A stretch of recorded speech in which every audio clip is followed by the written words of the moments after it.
These games on this list are the best games available on PS5, and some of them are even some of the greatest games of all time. So stick around to the end of the video to find out what games you need to play. Before we get into this video, if you guys want to see gaming info, reviews, and everything else related to games, make sure you subscribe and turn on notifications to never miss a video. Without further ado, let's start with the first game on this list. First game on this list, Guardians of the Galaxy. At the time of recording this, it's on sale for $29.99 in US, and the game is slightly underrated to me, at least. First of all, the game looks amazing. Like, the graphics are pretty great, and the photo mode is excellent. I really enjoyed the frames and different filters you can use. The game's story is actually very good and never felt dull one moment. Square Enix definitely improved from Avengers to this game. There's no forced live service mechanics or micros or anything like that. The characters feel like a real and classic family. Some banter being thrown here and there, yeah, but it actually felt good. The combat is amazing, and being able to use the different powers and abilities with Star-Lord and the abilities with the Guardians makes such a fun combat experience. And I was a bit skeptical at first, since you could only play as Star-Lord, but with the type of game it is, it really did work out. I also love the way that the collectibles work, with the fact that when you find them, for example, if something came from Gamora's home planet, she'll tell you the story of it and things like that. It's a neat thing to add into the game to immerse you a little more. The progression upgrade system is just simple enough where it's not boring but not so complex that you want nothing to do with it, because all the upgrades are worth it. The voice acting is good enough, and the humor is 85% hit for me. The game is 15 to 20ish hours, but overall it's a great game and definitely one of the best games available on PS5. Now, Elden Ring. This game is just fantastic. It's fabulous. It may not be everyone's cup of tea, because yes, it's a Souls game, but if you're up for the challenge, wow, this game is spectacular and you'll have a blast with it. The open world is literally beautiful, and the combat is spectacular. The story isn't anything amazing, but the bosses are just exquisite, and to me, that's what adds to the story. The RPG mechanics are great, and the gameplay is just a bunch of fun. The skill points and progression is amazing. There's a lot of variety between like the knight and the mage and all that type of thing. The game is difficult, obviously, but that's part of the fun, for most people anyway. And I really like what they did with the Ashes of War, which is basically just weapon arts, and you could upgrade and add new things to your armor, your weapons.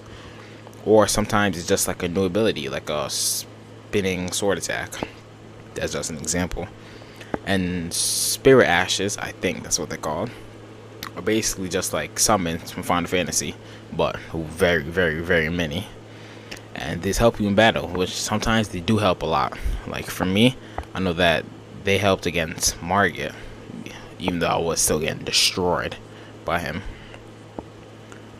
So now let's talk about the amazing open world. It's so massive, and they barely restrict you from going anywhere, really.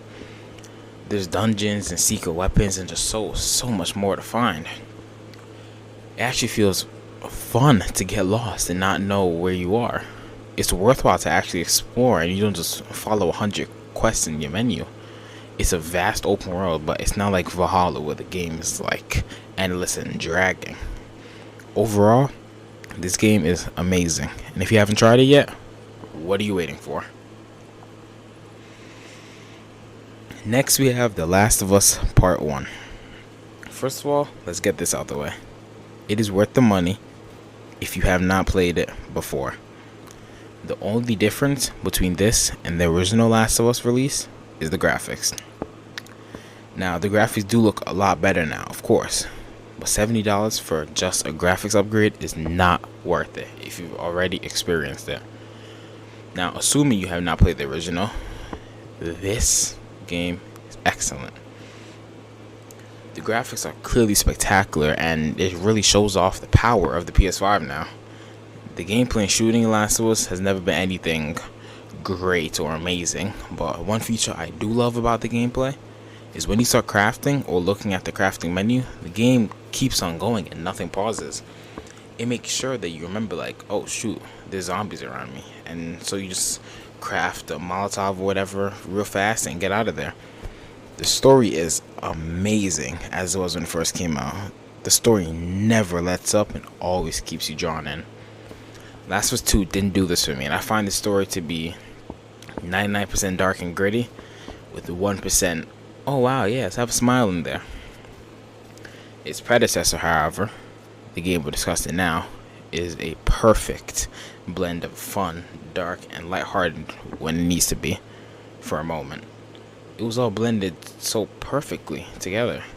The characters were amazing, and the voice acting by Joel's VA, Troy Baker, is marvelous. Ashley Johnson and the rest of the crew were phenomenal as well.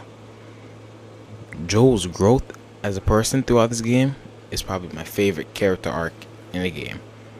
He grows so much as a person throughout the entirety of this game, and you need to experience it yourself to understand.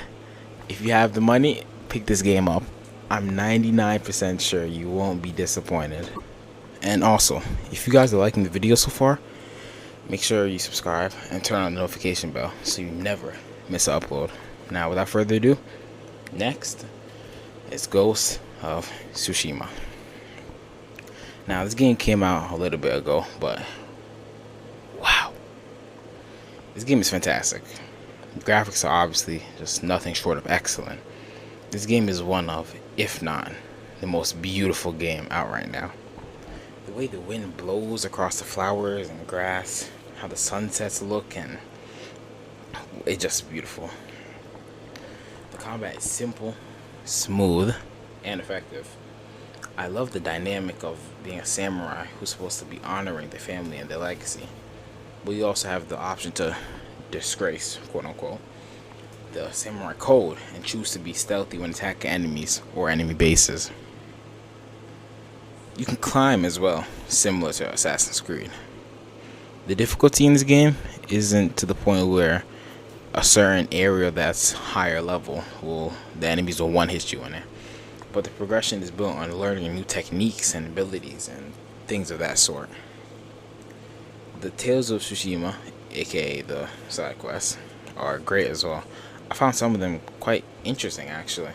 They award you with charms mostly, which is used to upgrade Jin, the main character, and it does help tremendously. It gives you a good reason to continue doing side quests in the beginning of the game.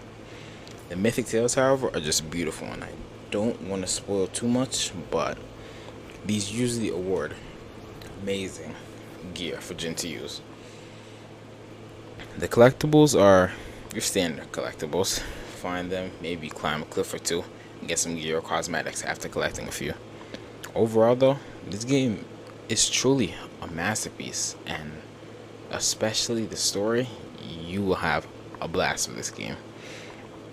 And in my opinion, it's definitely worth your money. Uncharted Legacy of Thieves collection. Now, for this part, we're just going to be talking about Uncharted 4. But my, oh my, this game is amazing. First of all, the remaster and PS5 upgrades make this game look beautiful. It shows how powerful the PS5 really is. And now Uncharted 4 and Lost Legacy have some phenomenal gameplay. It's Indiana Jones, gun him down. The combat is amazing, and being able to run around, shoot some bad guys, grapple hook, and jump and swing down and punch them in the face is one of the best feelings ever. The climbing is, well, it's Uncharted. Of course it feels amazing. I especially love the grappling hook. It adds so much to the combat and the regular movement. The whole premise of this game is looking for a lost treasure from the famous pirate Henry Ravy, and it's rumored to be around $400 million. The game features Nathan, the protagonist, and his long lost brother Sam. globe-trotting adventure, amazing combat, great story, character development, and a heck of a lot of fun. So this game is a great time, and I love the chemistry between Nathan and Sam slash Nolan North and Troy Baker. It feels like they're actually brothers and they're just having fun. There isn't any character progression or skill points or something like that, but it doesn't hold the gameplay back or anything. The voice acting in this game is absolutely superb as well. Everyone does an excellent job. The relationships in this game just add so much. Like the scene with Nate and Elena on the couch after playing Crash Bandicoot is so good. Naughty Dog knew exactly how to write that scene and the relationship between the two of them. And the chemistry is perfect. The villain of the game, Rafe, is such an interesting villain because he's just a normal guy, basically. Besides being rich. That's definitely not normal. He even makes good points throughout the game and is actually a reasonable villain. He gives Nate a chance to back down multiple times. Overall, the game is a masterpiece.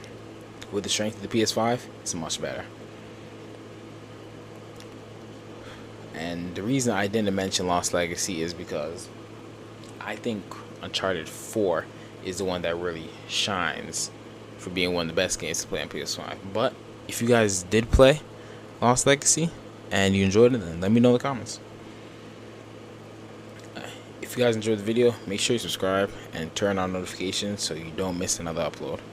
If there's a specific request you guys would like, then just let me know in the comment section below. But for now, hope you guys enjoyed these games if you do decide to get them. Other than that, have a great day, everybody.